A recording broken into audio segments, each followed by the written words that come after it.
бурхных бид юм аа.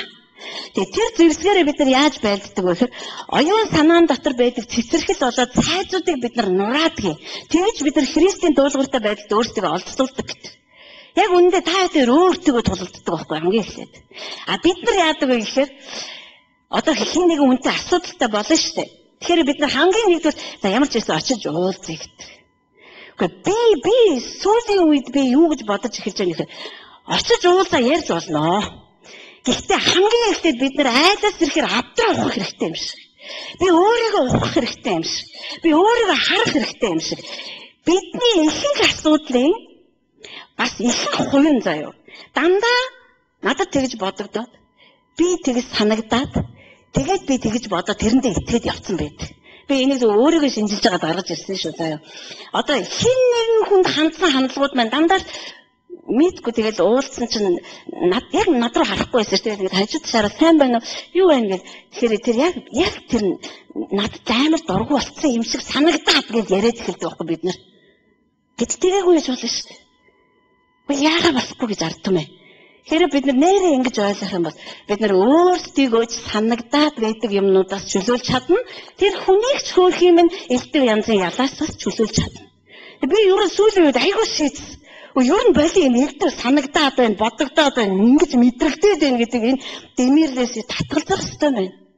Яг л таач өөрчлөгдөх гэж яваа. Би ч бас өөрчлөгдөх гэж яваа. Та сонссон ямаараа өөрчлөгдөхийг хичээж байгаа бол би сонсоод зааж байгаа ямаараа бас өөрчлөгдөх юмсан. Яагаад гэвэл зааж байгаа юмнаас өөр амьдрах юм бол энэ утгагүй гэж хэлсэн тийм үү? Үнэн ба нэгүслийг тэгж чадахгүй. Тийм учраас бид нар зүрх сэтгэлийг хөнгөчих хэрэгтэй болж өнөөдөр өөрийгөө цэвэрлэх хэрэгтэй. Бид нар өөрийгөө цэвэрлэхэд танд заримдаа гадны тусламж хэрэггүй байдаг. Заавал та одоо ингэ дотоод эдгэрэлд явах шаардлагагүй гэсэн. Зүгээр л та өөрийнхөө үнэнтэй нүүр тулах хэрэгтэй. Би яг үнэндээ бол дандаа хийсвэр боддог учраас би эндээ итгээд идэг юм байна. Тэгэхээр асуудал надад биш, надад л байгаа байхгүй хүмүүст биш. Хүмүүс ямар ч буруугүй. Гэхдээ буруутай байдаг юм аа тэр хамаагүй шүү дээ. Есүс нэг удаа Петрт хэлжсэн. Петрэ хүмүүс чи зүгээр өөрийгөө л бод.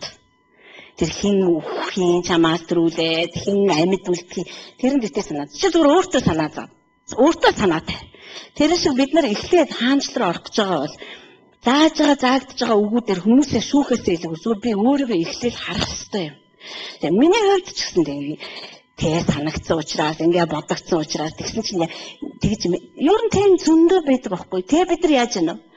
Угаасаа зүрх сэтгэл дотор маань асуудал байдаг учраас би та нарт аюул сонь жишээ авъя. Одоо жишээлбэл хартаа эхнэр юм уу хартаа нөхөр байдаг шүү дээ. Амар харддаг. Тэгээ нэг хардалт чинь хэрээсээ хэтэрхээрээ өвчин болчихдог. Тэгэхээр тэр хүний зүрх сэтгэл нь тэр чигтээ хардлагатай асуудалтай бөгөөд зүрх сэтгэлийн хандлага нь угаасаа хардлагатай болно. Тэр хүн бүх хүний хардна, бүх үйл явдлыг хардна. Ерөнхийлөгчөөс ахуулаад эхнэрийгээ, хүүхдүүдээ ерөөсөө хардахгүй, ерөөсөө байхгүй тэрэнд. Тэгээ хийж байгаа бүх юмыг тэр шүүн хүмүүсээ. Тэр чигдэр буруу байна, энэ чигдэр аста муусаа тэгдэг л аахгүй юу. Худлаад аахгүй. Яагаад гэвэл тэр угаасаа хүнд итгэж чаддаггүй. Угаасаа хардалт гэдэг хандлагатай явдаг учраас хараа нь яаж вэ? Тэгээ бүрхэгдсэн байгаа байхгүй юу. Есүсийн хоёр дагалдагч Эмаут тосгон руу явж исэн Есүсийг насгарсны дараа. Тэд нар Есүс хажууд нь хүрээд ирсэн байхад таньаагүй. Есүс өөрөө нэг юм өөрийгөө илчилжээ сая тэд нар түүнийг таньсан. Яагаад гэвэл бас тэдний дотор маш хүчтэй урам угалт байсан учраас. Тэд нар өгн Есүсийг тийм ээ ямар амар агуу магуу байсан яа нэг гэж бодсон тийм ээ. Тэгэхээр маш хүчтэй урам угалт болоод Есүс зовлол өгчдөг гинэ. Гэтэ тэд нар амьлна гэдэгт нь итгээгүй байсан ба. Тэрийг зүгээр хаа нэгтээ мэдхгүй итгэсэн ч хаа нэгтээ мартсан ч байсан байж магадгүй. Тэгэхээр бидний амьдралд ч гэсэндээ бид нар тийм л учраас зүрх сэтгэлээ цэврээр хадгалаа гэдэг чинь энэ дотор өгсөн оригинал юм гэж байна да дээрээс чинь тэрийгээрээ бид нар бүх юмсыг дэнслэх хэрэгтэй болж байгаа байхгүй. Гэхдээ ийм болсон ч гэсэн оригиналаараа бол ийм болох ёстой. Бурхан ингэж харуулсан бид нарт. Тийм учраас бид нар зүрх сэтгэлээ хамгаалахын тулд бид нар түүний байгаа газар очих хэрэгтэй. Бид нар түүний хараагаар юмсыг харах хэрэгтэй юм. Тэгж бид нар өөрсдийнхөө хандлагуудыг цэвэрлэх хэрэгтэй. Бурхан яаж эдгээр юмсыг харддаг. Тэгэхээр энд биднэрт юу хэрэгтэй бол? Мэдээж хэрэг Бурхантай хамт алхах хүчрхийг алхах хэрэгтэй бол. Би нэг түүхийг ярмаар байна л да. Тэр бол эхлэл дээр байдаг юм. Энэ бас зүрх сэтгэлийн хандлагад аюул чухал. Эхлэл номын 39.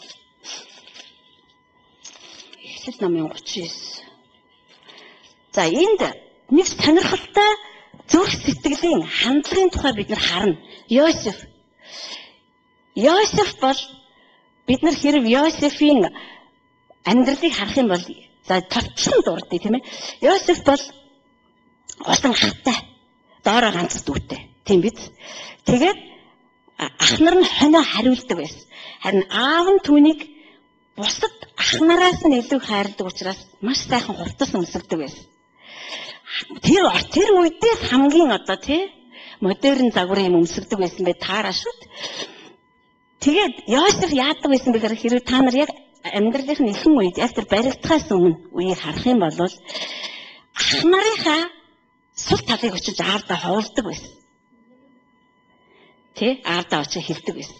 Тэгэж хашир өөртөө жаад амьд сураадаг байсан маа. Би ажилддаг байсан л да тэгээ сүүлд нь ажиллаж уншсан чи яг тийм бэ нэ. Та нар ч гэсэн намайг үний ярьж ин худлаа ярьж ин ер нь шалгаарай. Тэгээд бид нар ч гэсэн тийм энэ бас зүгээр эндээс харах сонио хандлага гарч ирнэ хараад байгаа та нар. Бид нар тэгдэж ш. Харахад бол аюул сайхан найзууд байгаа байхгүй. Гэтэ дотроо бол ер нь боломж олдвол сул талыг нь те боостой бас дурдаад өнгөрөхөө мартахгүй. Тэгэж өөрөө бас аюул те жоохон багцаа нэр төр хурааж авч. Тэгэхээр бурхан тийм ээ 12 хүүг гаргаж авсан байна. Израилийн 12 овгийн аавууд гэж. Гэхдээ тэрэн дотроос Йосефтэй бурхан бол ёстой үнэхээр ажилласан аа. Тэгээд бурхан ажиллана гэдгийг мэдчихсэн учраас Йосефийн тэр хандлагыг шууд харж ирсэн. За энэ ч ер нь те энэ бол заавал алж устгагдах ёстой хандлага мөн байна. Асуудал мөн байна. Бурхан харж ирсэн. Ингээд харах юм бол Йосеф хэрвээ ах нартай ад үзэгдээд Египтэд очиод зарагдаад 80 юм болоог бол тэр хуучин хандлага дотроо хөгжөө тэр ер нь юугээ чи амтан болох гэсэн бид нар мэдв. Заавал бурханд хэрэглэгдэн гэж хэлж байхгүй. Тэгэхээр бидний дотроос гарч ирж байгаа юм ёо. Энэ хандлага бидний дотор байт юм дөө ер нь бол. Ер нь бяцхан нөгөөдгөө жижиг санаатай. Аюу гоё арга зэрхэн арга байхгүй юм чинь нөгөө хүний сул талыг гаргаж ирээд нэг эвтэйхэн ховолцно гэдэг чинь. Ер нь аюу аава манай ах нар хонио аюу сайн хариулж ийлээ. Яг зүгээр хаяа саадуулчин нэг хонио налаад идчихүүч шиг юм яриад идэм байлээ. Гэтэ гайгүй ах уу манай ах нар арайч тэхгүй гэдэг юм. Би зүгээр өөрөө төсөөлхийг оролдоод байгаа байхгүй.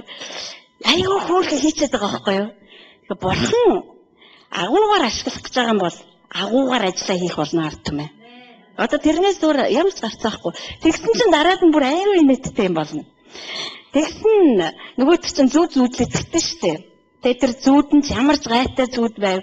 Тэгээ бас аюу амнцар нөгөөт чинь. Бист ийм болно, тийм болно гэж. Тэгээд баригдчихж байгаа юм. Би нэг ингэж боддог байлаа. Йоо за Йосеф шиг хамаг юм амтанд дэлгэчихгүй байх юмсан гэх. Гэхдээ дийлэгдэх нь үртэл төлөвлөгөөний дотор явсан байгаа хөө. Дийлгэх ёстой байсан байгаа хөө. Дийлгэхгүй бол ах нар түүнийг нүхэнд хийхгүй байсан, бас түүнийг зарахгүй байсан. Тэгэхээр бид нар түүний төгс эрх мэдлийн тухай ярьж байгаа. Тэр яаж л хиймээрэн тэрүүгээрээ ажилтдаг бурхан. Яг үнэндээ биднэрт бол нэг өөрийнхөө санаанд оргоор хийгээд байгаа юм байд юм уу? Би өсвөлдөө тэгж бодсон шүү. Би өөрөө хийгээд байгаа гэж бодоод байдаг. Гэтэл яг эцсийн үр дүнд тэр өөрийнхөө надаар дамжуулан хийх зорилгынхаа төгсгөлийг гаргаж ирэхийн тулд хийдэг байсан юм билүү. Ер нь тэгээд таарж байгаа. Төгс эрх мэдэл гэдэг бол төгс эрх мэдэл. Тэгээд Йосеф ах нарынхаа дургуй хүргэсэн.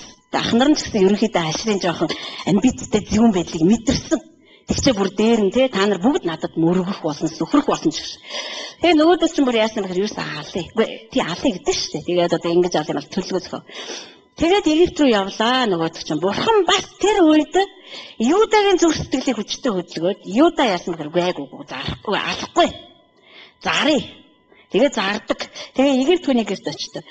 Тэгээ Египт хүний гэрт амьдарч байхдаа яаж ийсэн бэ гэхээр зэрэг маш сайн ажиллаж байсан учраас Патифар бүх юма түүний эрх мэдэлд өгсөн. Ганцхан эхнэрээ л өгөөгүй. Мэдээж эхнэрээ юу гэж хөвдөд ирчих. Тэгээд Патифарын эхнэр нь Йосефийг оролдож эхэлж байгаа. Тэгээ бид нар эндээс нэг сонирхолтой за бидний дотор бол асар хүчтэй буглаастай нэг зүрх сэтгэлийн асуудлыг гаргаж ирэх гэдэг нь шүү дээ. Тэгээд 7 дугаар ишлэлээс